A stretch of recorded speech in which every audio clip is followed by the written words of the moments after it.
안녕하세요. 순금쪽대TV 유재구입니다. 오늘은 한 주가 마감되는 금요일입니다. 마무리 잘 하시고요. 오늘도 활기찬 하루 되시기 바랍니다. 제가 유튜브 한 지 3개월 정도 이렇게 돼가는 것 같습니다. 그런데 이 유튜브가 자기 전문 분야를 이렇게 많이 하시죠. 그리고 차별화를 하지 않으면 사실 구독이나 이렇게 조회수가 오르기 좀 어렵습니다. 저는 살아가는 얘기를 이렇게 말씀드리는 거고, 이렇게 조만한 영세 소상공인으로서 이렇게 경제나 전반적인 사회 상황을 보는 제 시각을 이렇게 여과 없이 말씀드리는데요. 흔히 차별화를 해야 컨텐츠가 질이 좋죠. 이게 이제 흩어져 있는 걸 우리는 데이터라고 해요. 자료. 그런데 그것을 어떤 합리적인 의사결정을 하는데 필요한 좋은 상황 내지는 페이퍼로 만들어졌을 때, 그것이 의사결정에 도움을 주어서 어떠한 효율과 능률을 올렸을 때, 그때 그 자료를 우리는 정보라고 하는 겁니다. 인포메이션. 그래서 자료를 정보화하는 과정은 전문적인 지식이 사실 필요한 겁니다. 그리고 팩트 위주로 또 접근을 해야 되고요. 그렇게 하다 보면 유튜브를 전문 분야로 가져가야 되는데, 저같이 이렇게 전문적인 분야가 없는 사람은 그냥 이렇게 사는 얘기 하는 겁니다. 그렇게 한번 생각해 주시고요. 그래서 저는 대본 없이 해요. 그냥 제 생각 있는 거. 그래서 약간의 나라가 이렇게 바뀌는 경우도 있고, 수치도 조금 차이 나는 것도 있고, 약간의 오류가 있을 수 있습니다. 그런 건 이해해 주시고요.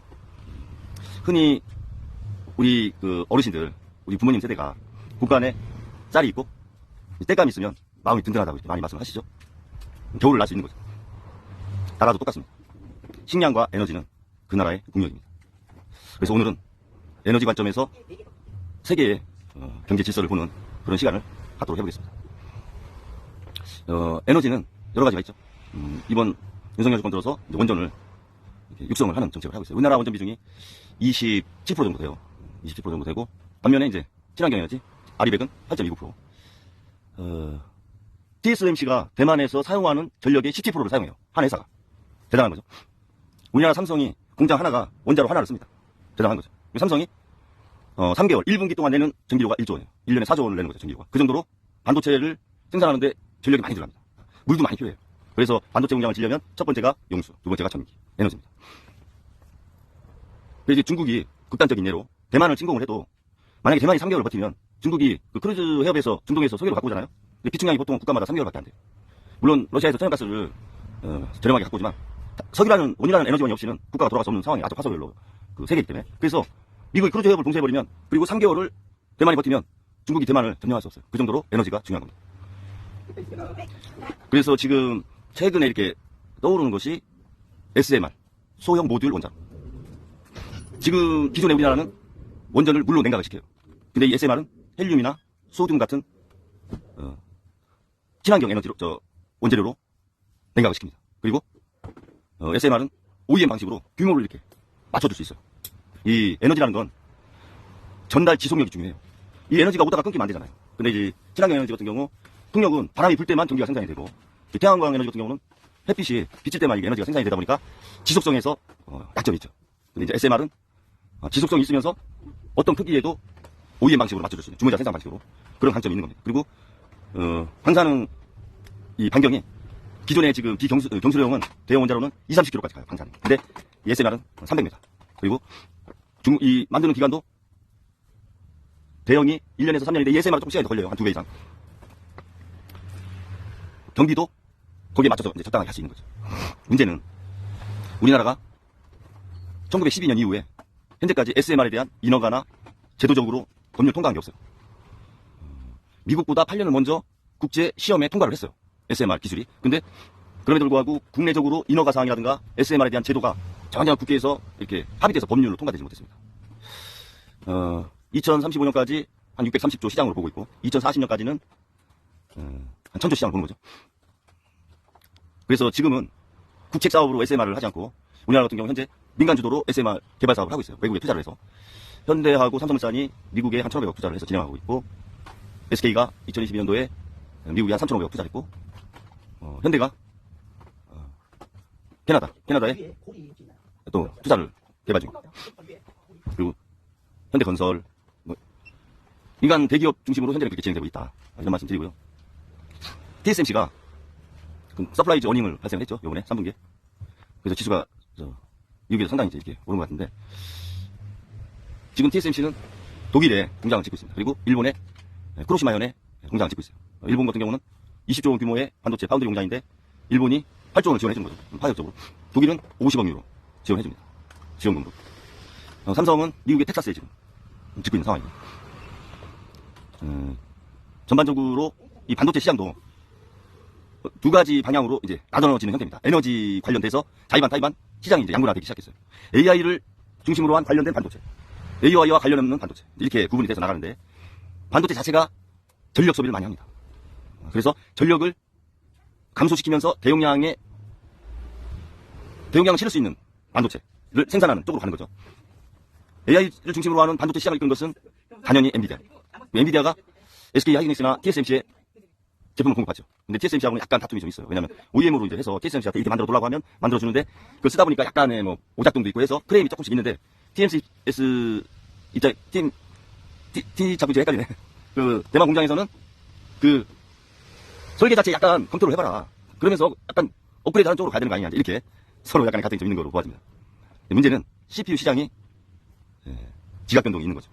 AI 반도체 시장이 CPU를 이렇게 각 장치마다 이렇게 부착을 하면서 가기 때문에 CPI 시장이 따로 이렇게 산업이 있었는데 그 산업을 이끌었던 게 인텔 아니에요? 인텔이 이런 그 반도체 시장이 변동되면서 대처하지 못해서 지금 그렇게 어려움을 겪는 겁니다. CPU를 하나의 CPU에서 모든 거를 해결하는 게 아니라 각 부품에서 CPU를 해결하는 쪽으로 가다 보니까 CPU 집중을 했던 회사들이 이제 경쟁력을 잃어가는 거고 시장 자체도 적어지는 거죠. 그래서 반 엔비디아 동맹이 형성이 이제 되는 그런 구조입니다. 그러니까 AI 반도체에 반대되는 그런 반도체 시장으로 하나의 집단이 결성한다. 그게 이제 구글이나 아마존, MS 뭐 이런 쪽으로 해서 반 엔비디아 시장으로 반도체 시장을 형성을 해나갑니다. 결국은 어떤 싸움이냐? 제가 볼 때는 선도 주자가 가장 강점이 뭐냐면 선도 시장을 진출하면 그게 표준화가 된다는 거죠. 국제 표준화. 그래서 엔비디아가 성장성이 있고 가치가 있는 겁니다. 그게 표준화가 가는 과정이기 때문에. 그것을 다른 구글이나 아마존 이런 데서는 방어를 하려고 하는 거죠. 주교가를 뺏기지 않으려고. 그런 어떤 시장 경쟁이 이루어지고 있다고 저는 보아집니다. 이런 과정에서 삼성이 어느 쪽 한 곳 중심으로 자리 잡지 못하고 흔들리고 있는 상황. 그러니 너무 힘든 상황이죠. 삼성이 해야 될 일이 너무 많이 있어요. 아무튼 파이팅 하시기 바랍니다. 삼성. 국민의 한 사람으로 잘 되셔야 됩니다. 이번 뼈 깎는 노력을 통해서 재도약하는 그런 계기가 되시길 바라요. 또 한 가지 말씀드릴게요. 이 세계 정치나 경제, 그러니까 거시적인 상황을 볼 때 어떤 시각에서 보느냐에 따라서 해결책이 다를 수 있어요. 미시적으로 어떤 한 기업 또는 한 나라가 어떠냐, 어떻게 왔고 뭐가 문제고 지금 왜 그리고 앞으로 어떻게 갈 거고 뭐를 준비할 거냐, 이런 것들은 한 개체의 시각에서 보는 거죠. 그런데 중요한 것은 전 세계적인 관점에서 좀 필요가 있다. 인문학적인 관점에서 세계를 볼 거냐, 이공학, 의료, 과학계 관점에서 세계를 볼 거냐, 아니면 사회과학 쪽 분야에서 세계를 볼 거냐에 따라서 세계의 질서를 보는 시각이 다를 수 있습니다. 그런 것들을 모아서 하나의 올바른 판단을 해서 미래를 준비하는 것, 그런 것이 중요합니다. 인문학이나 사회과학이 바탕이 되지 않은 이공계, 의료계, 과학계는 한계가 있어. 왜? 아무리 AI가 하고 로봇이 한다고 해도 사람이 100% 배제될 수 없는 거거든. 그 단추를 누르는 거는 또 사람이고 에너지를 주는 것도 사람이거든. 그래서 인연과 철학, 인문학적, 또 공동체가 모여서 사는 사회과학적인 어떤 그런 심리, 인간이 공동체가 만들어내는 심리, 그런 것들이 밑바탕이 된 상태에서의 과학과 의료와 이공계의 발전이 됐을 때 빛을 발할 수 있는 겁니다. 그런 면에서 에너지도 세계 질서, 큰 거시적인 관점에서 에너지라고 하는 산업을 접근을 해볼 필요가 있다, 이렇게 봐죠. 아이백이 중요해요. 거기에 대체 에너지로 떠오르고 있는 SMR, 소형 모듈 원자로, 이런 부분들도 제도와 인허가, 이런 것들을 서서히 준비를 좀 해나갈 필요가 있다, 이렇게 봐집니다. 일단 원전 비중을 너무 이렇게 많이 하면 안 돼요. 아이백 비중이 요구하는 세계 비율이 있지 않습니까? 2050. 2050년대까지 제로 만들라고 원래 했었는데, 트럼프가 화석 연료를 당분간 쓰자는 입장이에요. 트럼프 대통령이. 그분이 러비공 아니에요. 어디를 튈지 모르는 사람이라 이 경제나 정치가 어디를 튈지도 몰라요. 전쟁 상황이 지금 어떻게 변할지도 모르는 겁니다, 사실. 그런 걸 알기 위해서는 트럼프 진영에 로비를 하고 인증 네트워크를 강화하는 방법밖에 없는 겁니다. 해리스 진영도 해야 되고, 떨어지든 당선되든. 그게 가장 중요하다. 그래서 데이터가 아닌 인포메이션을 가져와야 돼요. 고급 정보. 그런 말씀을 국가를 운영하시는 여야를 떠나서 지도자분들한테 말씀을 드리고 싶습니다. 로비도 국력이다. 반면에 우리가 갖고 있는 중요한 고급 정보, 이 정보를 보완하는 것은 더 중요한 국력이다. 에너지 관점에서 국제 기준에 합당하게 잘 해나가는 것이 아주 중요한 지금의 시점이다라는 말씀 드리고요.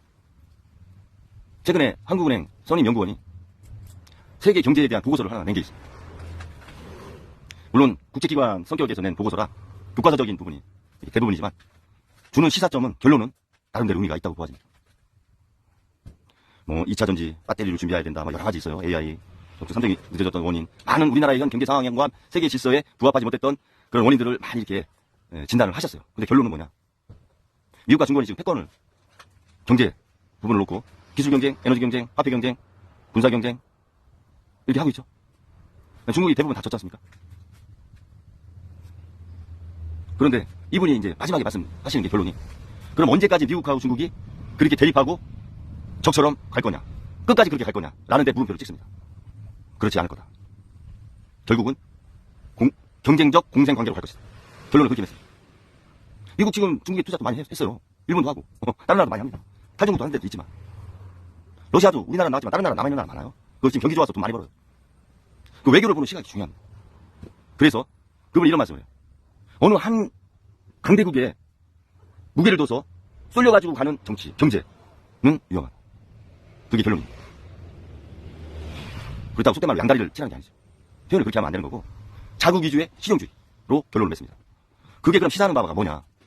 지금 우리나라 국가안보실 김태우 실장 기본 바탕이 뭐예요? 중국이 망한다고 하는 전자에 지금 외교안보를 3년째 해오고 있잖아요. 그럼 한국은행 그 선임연구원이 결론 맺은 거하고는 다른 거죠. 일방적으로 중국 망하고 미국 위주의 세계가 될 테니까 오로지 미국으로 가야 된다, 이런 거 아니에요. 일본하고. 그런 안보 외교를 하니까 경제도 그렇게 가는 거 아니에요. 그래서 최상무 경제 수석이 수석되자마자 탈중국 선언한 거 아닙니까? 그렇다고 지금 탈중국이 됐어요? 25%에서 15% 정도밖에, 뭐 8% 정도 주는 거밖에 더 있습니까?